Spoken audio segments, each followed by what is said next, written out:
విడదీయరాని బంధము విడదీయలేని బంధము విడదీయలేని బంధము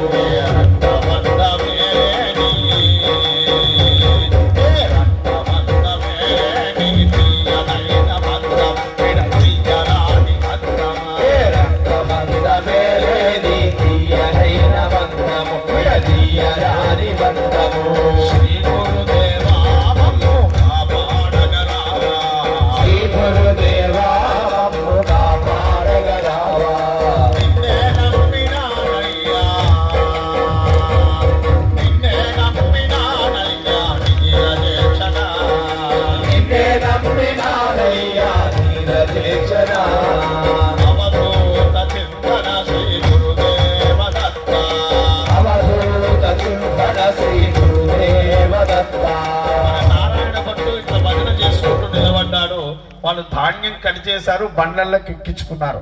ఇక పోదామని సిద్ధం అవుతున్నాడు. ఈయన తన్మయత్వంతో గురువును కీర్తన చేస్తున్నాడు. ఎవరు? నారాయణ భట్టు. అవధూత చింతన శ్రీ గురుదేవ దత్త శ్రీ గురుదేవ దత్త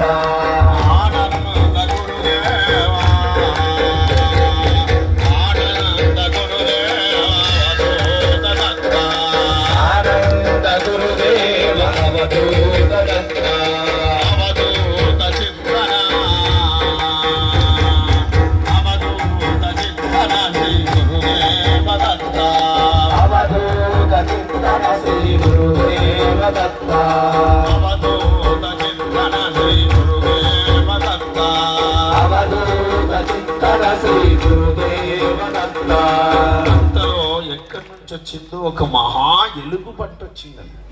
వచ్చి ఆ ధాన్యం ముందు నిలబడ్డాడు. ఎలుగు బంటిని చూడంగానే మనిషికి భయం మొట్టమొదటి. ఎందుకు తెలుసా? మనిషిని చంపగలుగుతుంది ఎలుగుబంటి. ఒక్కసారి ఆ గోర్లతోటి కూర్చుతే రక్తం మధ్య నరాల దగ్గర నుండి అన్నీ వచ్చేస్తాయి. ఆ ఎలుగుబంటి ఒక్కసారి ఆక్రోశంగా అక్కడ ఉన్న వాళ్ళని చూసి భయపెట్టింది. వాళ్ళని భయపెట్టంగానే అక్కడ ఉన్నటువంటి వాళ్ళు ఉంటారా భయానికి, ఆ ధాన్యం విడిచే బతుకుతే తర్వాత చూసుకుందామని చెప్పి అందరూ విడిచి వెళ్ళిపోయారు. ఈయన పరమభక్తిగా ఈయన ఎక్కడున్నాడు? అక్కడనే ఉన్నాడు. కానీ ఆ ఎలుగుబంటి ఉన్నదన్న స్మృతిలో లేడు. ఆయన దేంట్లో ఉన్నాడు?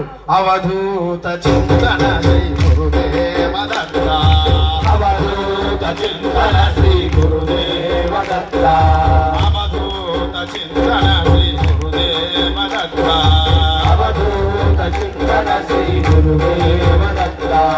భజన చేస్తూ ఒక్కసారి కళ్ళు తెరిచాడు. కళ్ళు తెరిసే వరకు ఎవరున్నారు ముందు?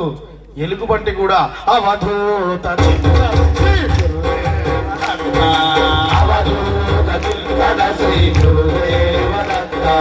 ఎట్లా భజన చేస్తున్నాడో ఎలుగుబంటి కూడా అట్లా భజన చేస్తుంది. అవధూత చింతన శ్రీ గురుదేవ దత్త అవధూత చింతన శ్రీ గురుదేవ దత్త అవధూత చింతన శ్రీ గురుదేవ దత్త అవధూత చింతన శ్రీ గురుదేవ దత్త. ఆనంద గురుదేవ ఆనంద గురుదేవ అవధూత దత్త ఆనంద గురుదేవ అవధూత దత్త. శిశుర్వేత్తి పశుర్వేత్తి మృగం గాన ఫణిం రసం అని ఆ తల ఊపవలసిందే ఆ గాన సంకీర్తనానికి. అది నామ ప్రాధాన్యం. నామానికి ఉన్నటువంటి కలియుగములో ఈశ్వరుణ్ణి చేర్చగలిగినటువంటి సాధనం నామ జపం మాత్రం ఒక్కటే, ఇంకా వేరేది లేదని. చక్కగా ఆ ఎలుగుబంటి కూడా చక్కగా చేతులెత్తి స్మరణ చేసింది. తర్వాత ఈయన బండి పైకి ఎక్కాడు. ఆ ఎలుగుబంటి ముందు నడుస్తూ ఉంది. గ్రామంలోకి వెళ్ళిపోయాడు. ఆ ధాన్యాన్ని తీసుకొని తన ఇంటికి వెళ్ళాడు. ఆ ధాన్యాన్నంతా కూడా స్వామికి సమర్పణ చేసి స్వామి ప్రసాదం తీసుకొని వచ్చి అక్కడ ముందు పెట్టాడు. ఆ ఎలుగుబంటి ప్రశాంతంగా ఆ ప్రసాదం తీసుకొని అక్కడి నుంచి వెళ్ళిపోయింది. భక్తుల పాలిటి కల్పధేనువు సద్గురు వరేణ్యుడు. ఏ రూపంలో వచ్చి మనల్ని కాపాడుతాడు? నిజమైనటువంటి భక్తి మనలో ఉంటే. వాళ్ళు పారిపోయినట్టు ఈయన కూడా పారిపోతే ఏమవుతుండే అంటే, ఈయన ప్రతి దానిలో ఈశ్వరుణ్ణి చూడగలిగేటువంటి శక్తి పొంది ఉన్నాడు. అందుకనే నిజ భక్తులను ఎన్నటికీ రక్షించి తీరుతాడు సద్గురువు. అది ఈ కథ నిదర్శనం. చక్కని గురు